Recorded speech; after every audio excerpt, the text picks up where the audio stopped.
programa de hoje nós vamos debater um tema que ganhou muita repercussão ao longo dessa semana após a reportagem veiculada no último domingo no programa Fantástico da Rede Globo de televisão.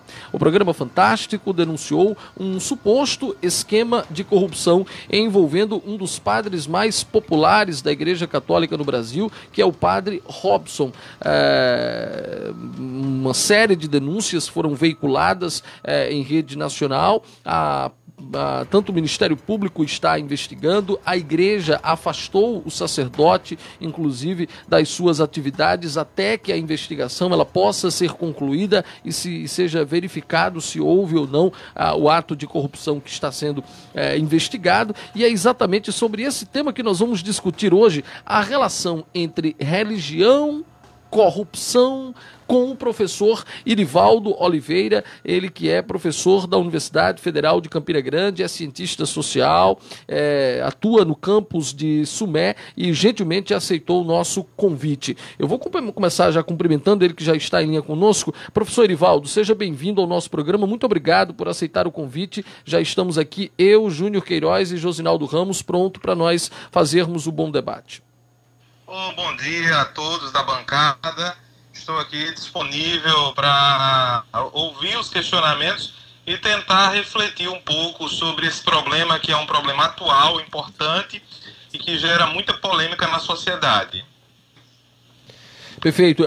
Júnior Queiroz vai fazer o primeiro questionamento, professor Irivaldo, e eu quero já liberar os nossos canais para quem quiser também contribuir com o seu comentário, com a sua opinião, pode mandar a sua mensagem através da nossa live, através também das nossas redes sociais, o nosso WhatsApp, número 999622957, você pode mandar o seu comentário em áudio ou ainda em texto. Júnior Queiroz. Bom dia, boa tarde já, né? Você, Clepson, boa tarde, Josinaldo, boa tarde, professor Irivaldo e todos os nossos ouvintes da Serra Branca FM em mais uma edição do nosso Debate 103. Eu queria começar registrando, né? Eu pesquisava dados mais atuais que apontam que no Brasil tem 3 denúncias contra líderes religiosos por semana, incluindo violência física e sexual. Uma reportagem da agência pública mostra que nos últimos 3 anos o Ministério da Mulher recebeu 462 denúncias de violações cometidas por líderes religiosos, independente de qual religião, o equivalente a uma média de 3 denúncias por semana.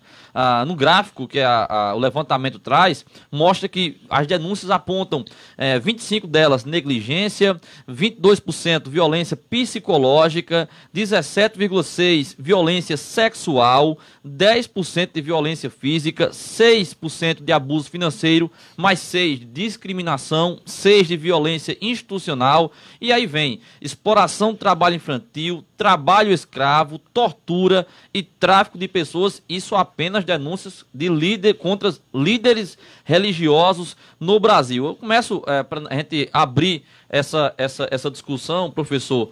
Isso não é algo novo, né, que começou a acontecer nos tempos atuais. De forma alguma. Se você fizer um resgate histórico, basta 1 hora de pesquisa, mais ou menos, que você vai ter a real noção da história da corrupção no mundo inteiro, né? Na verdade, a corrupção faz parte do DNA humano, né? Faz parte do traço da conduta humana. Nós somos seres sociais, né? Todos nós vivemos em sociedade. Veja aí o caso da pandemia, né?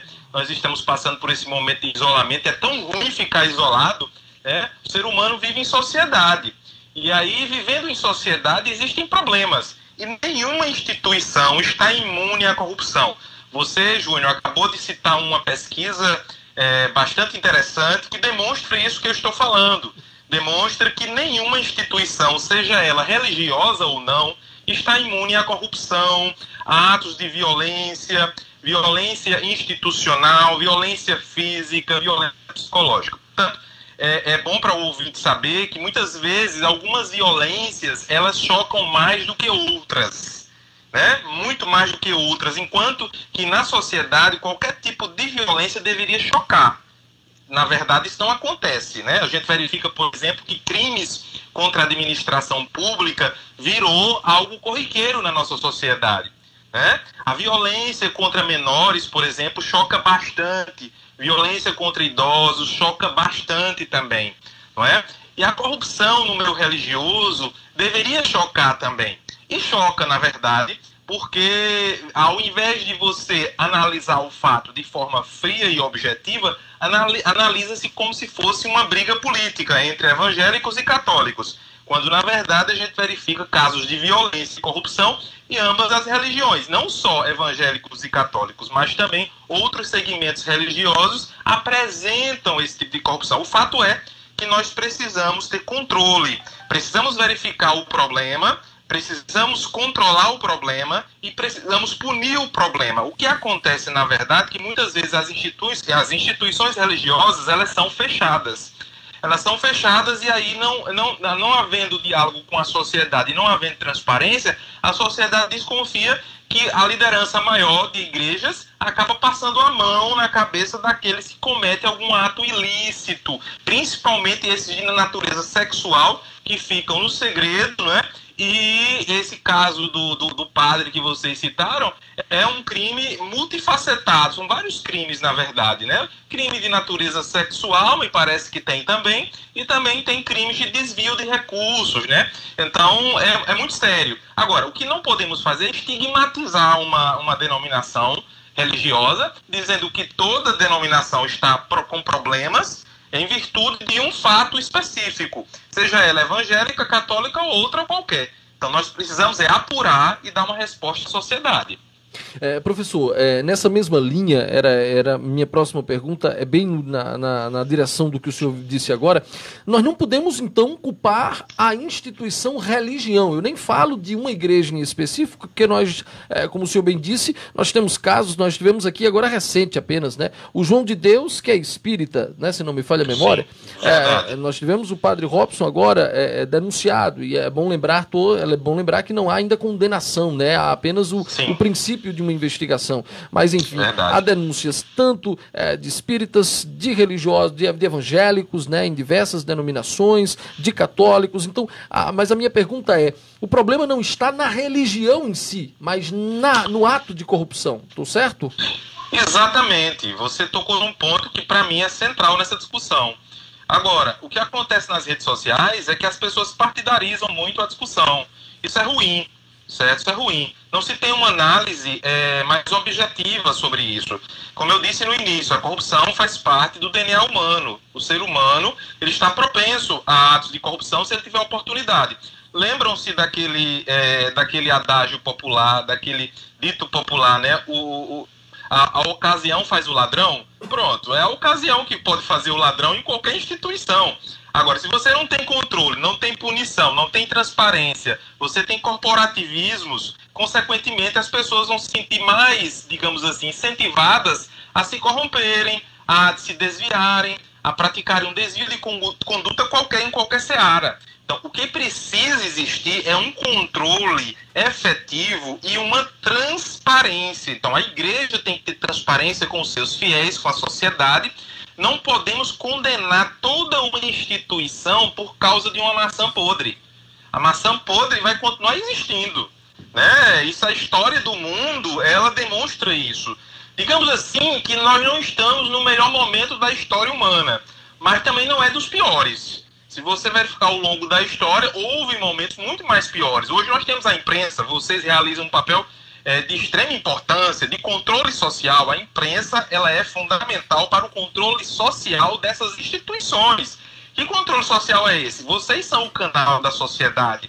Enquanto o cidadão comum não tem acesso à informação, vocês dão acesso à informação. Por isso que o rádio ainda continua sendo um grande veículo de comunicação, a despeito de todo o avanço, certo, das redes sociais. É fundamental o papel da imprensa e a transparência. Então não podemos estigmatizar. A corrupção é um fato da humanidade, certo? A sociedade precisa ser acompanhada. Por isso que eu digo que não há uma democracia plena. A democracia, ela implica numa liberdade relativa. Não é uma liberdade absoluta. As pessoas confundem. É uma democracia, eu posso fazer qualquer coisa. Não. Existem regras na igreja católica, na igreja evangélica, né, em outras denominações. existem sim regras. Agora, quero destacar o seguinte: quem conhece minimamente a história do cristianismo, através da Bíblia, por exemplo, vai verificar diversas desconexões entre o que Jesus falou, o que Jesus pregou, efetivamente, e o que os líderes evangélicos e alguns líderes católicos estão pregando.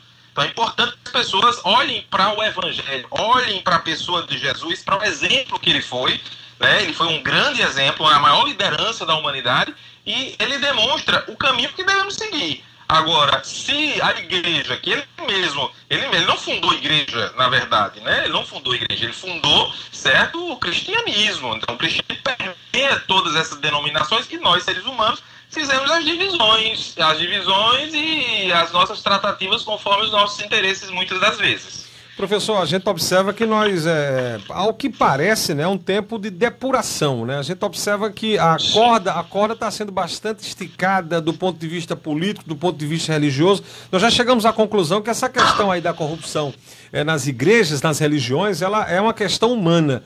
O senhor vislumbra dias melhores do ponto de vista de relações, né, onde a gente possa ter pessoas mais esclarecidas? A gente observa também que as pessoas se apaixonam muito pelas ideias, e aquilo que aquele líder religioso ou líder político fala, algumas pessoas abraçam como sendo algo que não houvesse uma outra opção de conceito. Absoluto. Uma coisa absoluta. O senhor acredita, o senhor vislumbra que após esse momento de depuração que nós estamos vivendo agora, o senhor acredita dias melhores? Como é que o senhor enxerga o amanhã?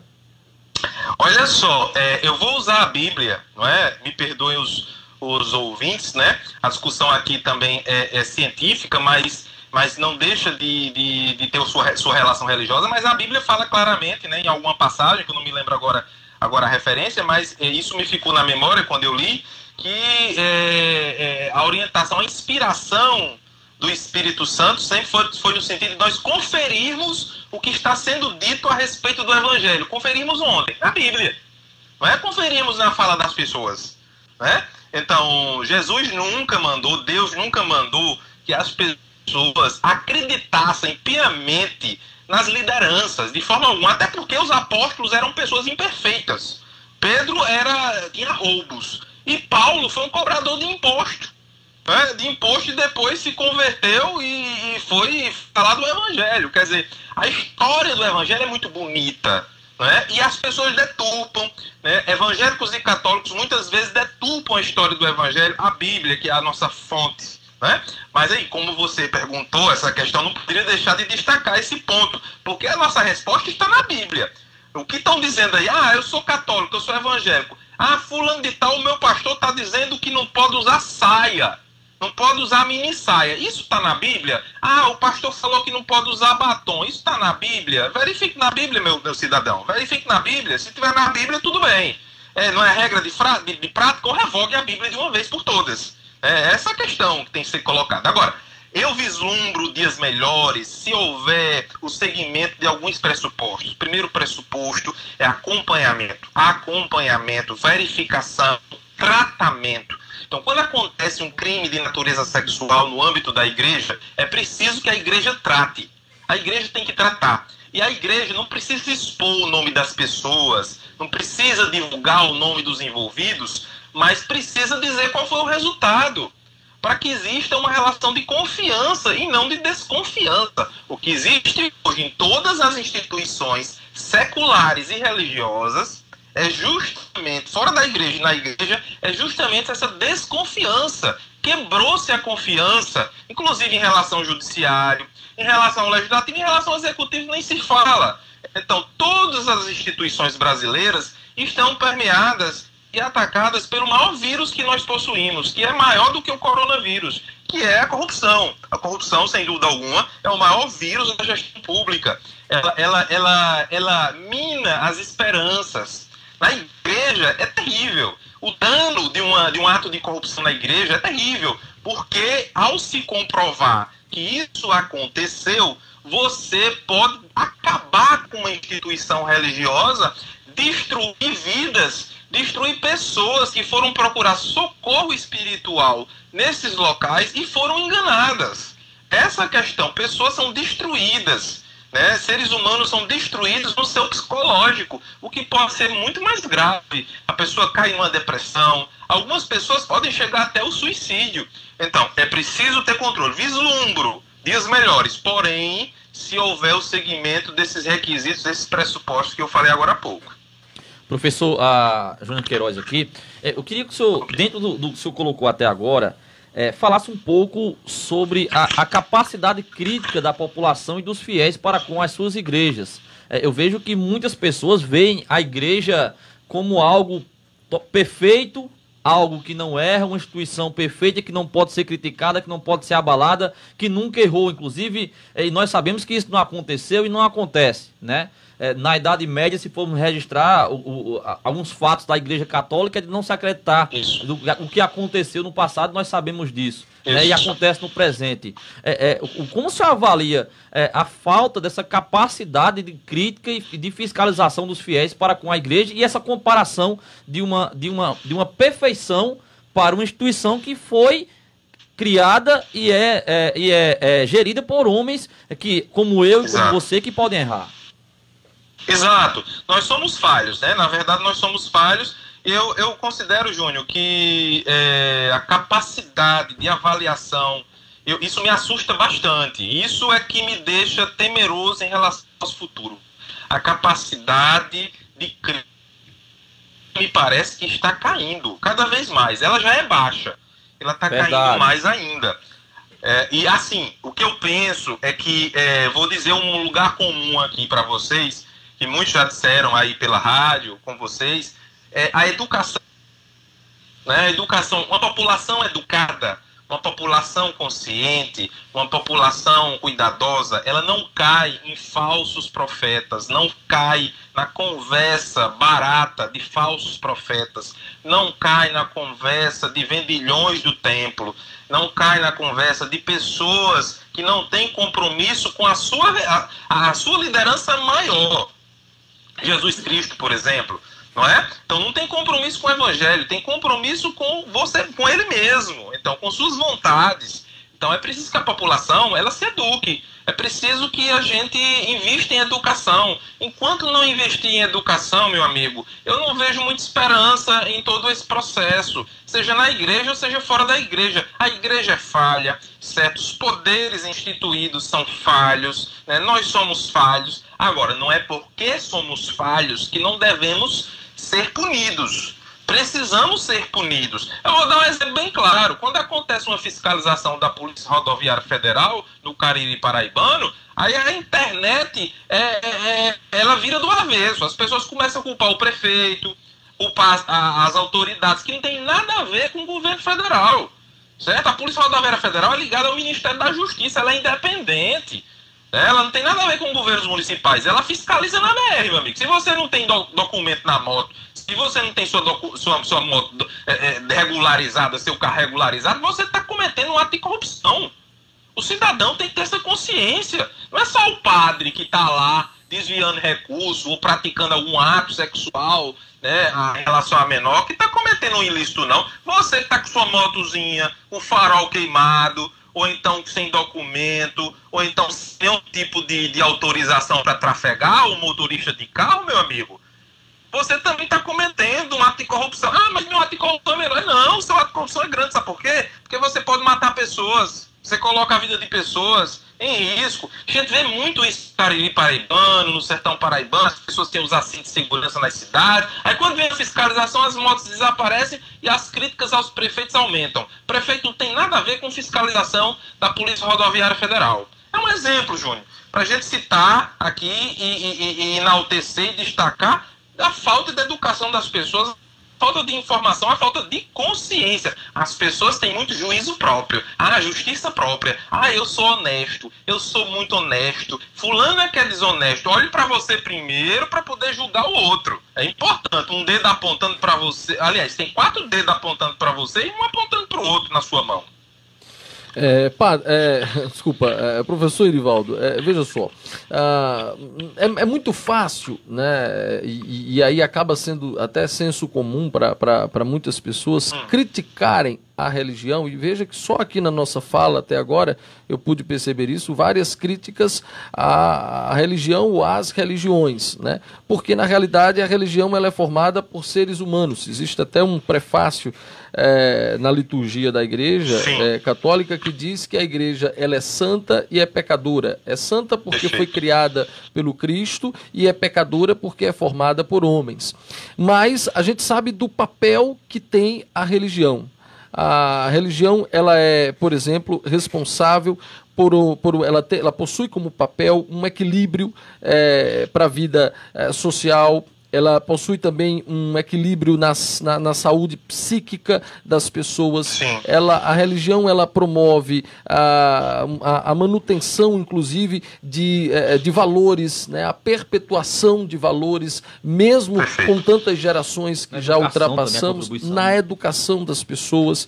Eu queria, professor, que o senhor pudesse me opinar sobre o papel que tem a religião, porque as pessoas, quando se deparam com um ato, seja de corrupção, seja de violência, qualquer que seja, cometido por um religioso, por um líder religioso, ela já tenta colocar todo mundo na vala comum e coloca de imediato a religião como sendo, e aí uma frase, né, do ópio do povo, ou seja, uma frase antiga que tem nesse sentido, mas enfim, as pessoas colocam logo a religião, demonizam a religião e colocam a religião como a culpada por produzir líderes desviados, líderes que se corrompem. Eu queria que o senhor opinasse sobre esse aspecto. Então, primeiro, Cleberson, eu acho que a sua pergunta é extremamente pertinente.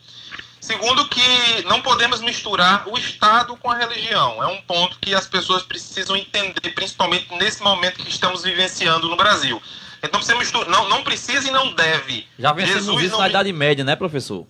Já vencemos, e outra coisa, e um problema. As pessoas não estão lendo a Bíblia. Se lessem a Bíblia, veriam que Jesus não misturou religião com política. Religião, quer dizer, ele não veio com... Tanto é que quando ele dialogou com João Batista, quando ele chegou e viu aquela pessoa lá, o João Batista, batizando e anunciando que viria um maior do que ele, e ele não seria digno de amarrar suas sandálias, não é? Ele se permitiu ser batizado, né? De certa forma se colocou numa posição de subserviência. Então as pessoas deturparam o sentido de servir. Nós precisamos ter a consciência de servir. O que é servir efetivamente? Não é porque tem uma maçã podre que eu vou deixar de servir. A religião, ela tem um papel de equilíbrio, ela tem um papel, digamos assim, social muito forte. Se você verificar nos presídios brasileiros, não é? Nos presídios, instituições também que tratam pessoas dependentes químicos, muitas dessas instituições são gerenciadas por grupos religiosos de diversas correntes. Eu quero citar apenas alguns. Quem é que vai tratar daqueles que estão na Cracolândia? O que eu vejo de perto ou de longe é que a religião está presente distribuindo sopa, distribuindo pão, indo evangelizar, dando uma palavra de conforto, né, para aquelas pessoas que estão à margem da sociedade, coisa que o Estado não faz. É importante que as pessoas percebam que se nós tirássemos a religião e hoje tivéssemos um processo de racionalização, que a Europa já mergulhou nesse processo de racionalização. O catolicismo cai, o próprio protestantismo na Europa, onde nasceu o protestantismo na reforma na Europa, está em franco declínio na Europa, por causa da racionalização. Então, se o Estado não funciona, as pessoas ficam sem saída, ficam sem saber para onde ir. Então, eu não acredito nessa frase de Karl Marx de que a religião é o ópio do povo. Isso foi uma frase absurda. Não é? Discordo totalmente. Se Marx fosse vivo, eu travaria um debate com eles. Não, a religião não é o ópio do povo. Pelo contrário, a religião pode ser a salvação de muita gente. Né? A gente verifica isso. Olha, grupos católicos, grupos evangélicos que realizam um trabalho belíssimo nas ruas do Brasil, certo? Com os drogados, com as pessoas que são dependentes químicas, com as pessoas que estão à margem da sociedade nos presídios, com aqueles ladrões de galinha, aqueles que praticaram crimes de menor potencial ofensivo, que estão no presídio. No entanto, os religiosos estão ali no presídio, fazendo seu trabalho social. Então, além desse trabalho de equilíbrio emocional, Cleberson, tem um trabalho social que é maravilhoso, que as pessoas não podem deixar de lembrar. As pessoas precisam lembrar, claro, que esse problema que houve com o padre, os problemas que acontecem constantemente com os pastores também, certo? Precisam ser tratados, precisam ser enfrentados. Ninguém pode passar a mão na cabeça. Essas pessoas precisam ser punidas se elas tiverem culpa, certo? Assim como é no mundo secular. Esse é um aspecto também, professor, que eu gostaria de que o senhor comentasse. A Igreja Católica, diante das acusações que foram feitas, por exemplo, ao padre Robson, eu estou citando sempre o padre Robson porque foi o caso mais recente, mas a gente sabe que existem inúmeros outros. Mas, por exemplo, no caso em particular do padre Robson, a denúncia foi feita no último domingo, no próprio domingo da reportagem veiculada em rede nacional. A igreja já estava dizendo, já estava lá suspendendo as atividades do sacerdote, instaurando um procedimento interno. Na igreja existe, inclusive, o direito canônico, ou seja, existe um julgamento particular para além do julgamento social, do julgamento secular que o padre ele se submete como cidadão. Então, assim, é importante, né, padre? É importante, professor, aliás, que as igrejas, sejam elas quais forem, seja ela católica, protestante ou de qualquer natureza, ela tenha esse senso, essa consciência de que é preciso investigar de forma transparente qualquer denúncia que envolva um religioso e não abafar, né? Não, exato. Já tivemos aqui na Paraíba alguns casos, vocês sabem, não precisa nem eu citar aqui, todos sabem. Quer dizer, o que precisa existir, Cleberson, é a tomada de providências. O que provoca decepção por parte de muitos fiéis de todas as igrejas que passam por esse momento terrível, quer saber que uma liderança da sua denominação, uma grande liderança que arrebanha milhares de pessoas e que tem um trabalho grandioso, caiu nesse problema da corrupção. Se realmente caiu, né, efetivamente está sendo apurado. Então, a igreja tomou suas providências, tem um direito canônico, como você falou. As pessoas precisam entender que, claro, se houve um crime civil, aliás, um crime penal, e questões civis, de repercussão civil ou de repercussão administrativa, o religioso precisa responder também, certo? É importante que se diga isso. A igreja tem seu procedimento específico, regido pelo direito canônico, como você disse, bem disse. As igrejas evangélicas também possuem o seu procedimento próprio. Agora, não podemos deixar de lembrar que as pessoas que praticam qualquer crime, seja na religião ou fora dela, também estão submetidas às leis civis. As leis civis, aí eu estou falando de todas as leis, penais ou não penais, todas as leis da sociedade em geral. Professor, então a gente diga, pode falar. E como o senhor tem visto o papel da justiça em meio a esse tipo de julgamento? Na visão do senhor, a justiça, ela julga, tem capacidade e tem julgado uma igreja como, por exemplo, um pastor, um padre, como, por exemplo, julga um político? Tem julgado a instituição igreja como julga uma Câmara de Vereadores? Eu vou dar um exemplo. Nesse caso do padre Robson, houve sim a omissão da Igreja Católica. O delegado do caso, doutor Alexandre Pinto, registrou que a igreja já sabia disso há muito tempo e narraram a ele que estava acompanhando as denúncias. Né? No entanto, nada foi feito, só agora, depois que repercutiu tudo. O senhor acha que a justiça brasileira usa a mesma medida quando vai julgar, por exemplo, um político, um religioso, ou tem sido tratado de forma diferente? Júnior, essa sua pergunta também é extremamente pertinente. O debate está sendo extremamente pertinente, muito bacana esse debate de vocês. Agora, o que eu quero dizer para as pessoas é que, quando se fala justiça, a gente precisa fazer a separação. Existe a Polícia Civil, a Polícia Federal, que são polícias judiciárias. Eu me refiro ao judiciário, de fato. Não, exato. Mas assim, esse caso do padre, ou outro caso de pastores e outro caso de pessoas que não fazem parte da igreja, precisa ser investigado pela Polícia Judiciária. Se a investigação não for bem feita, certo? Não tem elementos de prova. Agora, a igreja ela tem como abrir uma sindicância interna e investigar. É essa a questão. Mas quando não há, professor, só acha que a justiça deve agir, inclusive contra a instituição? Não, deve. A justiça deve. Mas assim, veja, o juiz ele não pode agir de ofício. É bom que se diga isso. Quem pode agir de ofício é a polícia e o Ministério Público, seja estadual ou federal. Então, havendo denúncia de qualquer cidadão, havendo denúncia, é obrigação desses órgãos, Ministério Público e polícia, seja civil ou federal, dependendo da natureza do crime, elas precisam funcionar, investigar. Não é o juiz. O juiz recebe o processo, avalia se tem provas e denuncia. Denúncia.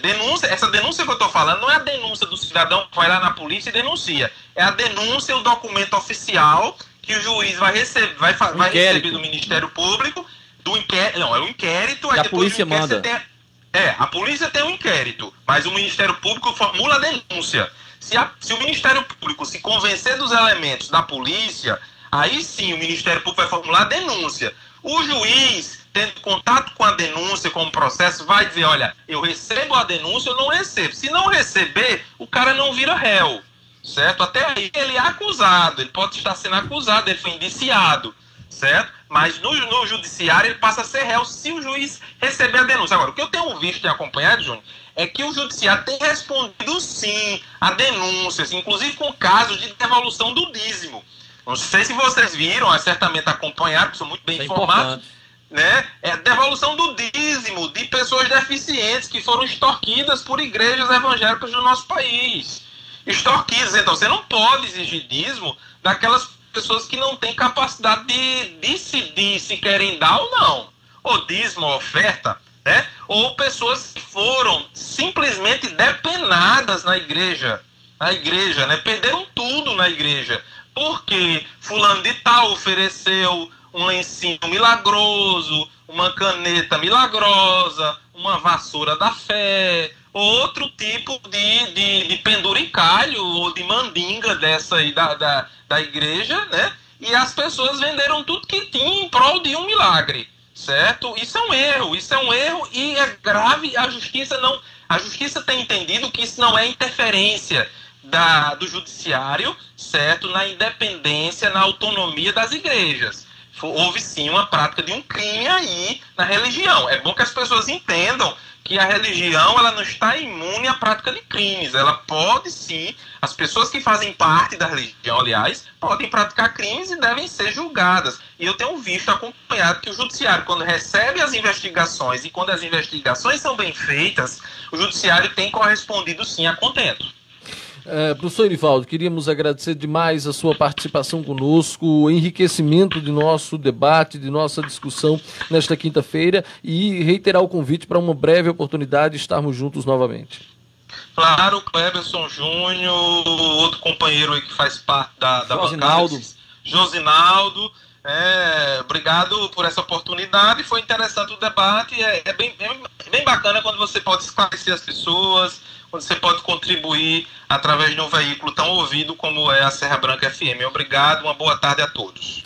Nós conversamos, portanto, com o professor Irivaldo Oliveira, professor cientista social, professor doutor em ciência social, também professor formado em Direito e também atua na Universidade Federal de Campina Grande, campus Sumé, gentilmente atendeu o nosso convite.